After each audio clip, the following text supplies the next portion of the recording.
आपने पहले किया था अब वो सही साबित हो गया, परिणाम आ गया है, बीजेपी की सरकार बनती है। देखिए, मैं तो प्रारंभ से ही 1 साल पहले जब हमने जनाक्रोश यात्राएं की थी और राजस्थान में घूम करके लोगों के मन की थाह पाने की कोशिश की थी, तब ये स्पष्ट हो गया था कि राजस्थान में जनता वर्तमान की इस सरकार के प्रति न केवल एंटी इनकम वैक्सी का अपितु आक्रोश का भाव रखती है और सरकार ये मानती है कि ये सरकार सिर्फ अपना संवैधानिक आयुष पूरा कर रही है, हम इसको बर्दाश्त एक दिन के लिए भी नहीं करेंगे।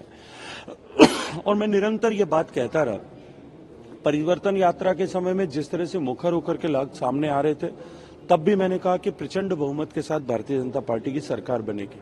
और आज जब तीनों प्रांतों के ऐतिहासिक फैसले आए हैं, मध्य प्रदेश में कोई मानने को तैयार नहीं था और छत्तीसगढ़ में कोई सोचने को भी तैयार नहीं था, लेकिन नरेंद्र मोदी जी की नीतियों, उनके द्वारा किए गए कार्य, उनके द्वारा दिए गए स्वच्छ और जो है भ्रष्टाचार मुक्त शासन और देश की जनता का उनके ऊपर अटूट भरोसा, इसके चलते हुए राजस्थान, मध्य प्रदेश और छत्तीसगढ़ तीनों जगह प्रचंड बहुमत के साथ में सरकार बनी है।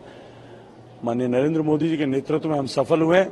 राजस्थान की जनता की आशाओं पर खरा उतरने के लिए हम सब उनके नेतृत्व में काम करेंगे। 2023 के विधानसभा के चुनाव 2024 का आईना तो नहीं, क्योंकि 2024। देखिए, मैं ऐसा पहले भी कह चुका हूं कि प्रत्यक्ष रूप से अगर मैं ढूंढना चाहूं तो इस पर मैं हाँ और ना दोनों में उत्तर दे सकता हूं।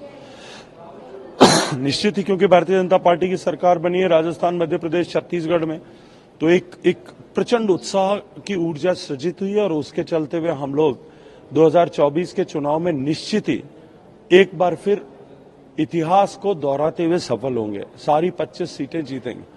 लेकिन यदि मैं दूसरी दृष्टि से देखूं, 2018 के चुनाव में हम तीनों जगह हार गए थे, लेकिन उसके बाद में भी राजस्थान में 25 सीटें थे, जीते थे और मध्य प्रदेश में एक छोड़ करके बाकी सारी जीते थे। इसलिए जब देश के चुनाव में लोग मतदान करेंगे, अभी माननीय नरेंद्र मोदी जी के चेहरे और काम पर अगर तीनों राज्यों में, राज्य के चुनाव में भी जनता ने इस तरह से मतदान किया है, तो निश्चित ही जब उनका खुद का चुनाव होगा तो राजस्थान, मध्य प्रदेश, छत्तीसगढ़ नहीं, देश भर की जनता विकसित भारत के संकल्प को सिद्ध करने के लिए नरेंद्र मोदी जी को तीसरी बार प्रधानमंत्री बनने का अवसर प्रदान करेगी। गहलोत जी ने जस्ट मीडिया से बात की है, उन्होंने कहा है वो जनसेवक के रूप में जनता के बीच में रहेंगे, लेकिन इस बार जनता ने जो जनादेश दिया, क्योंकि राजस्थान पूरे देश भर में चर्चाओं में था गारंटियों को लेकर, ये चौंकाने वाला है।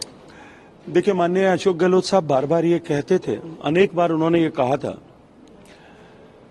कि मैं इस कुर्सी को छोड़ना चाहता हूं, लेकिन ये कुर्सी मुझे नहीं छोड़ रही है।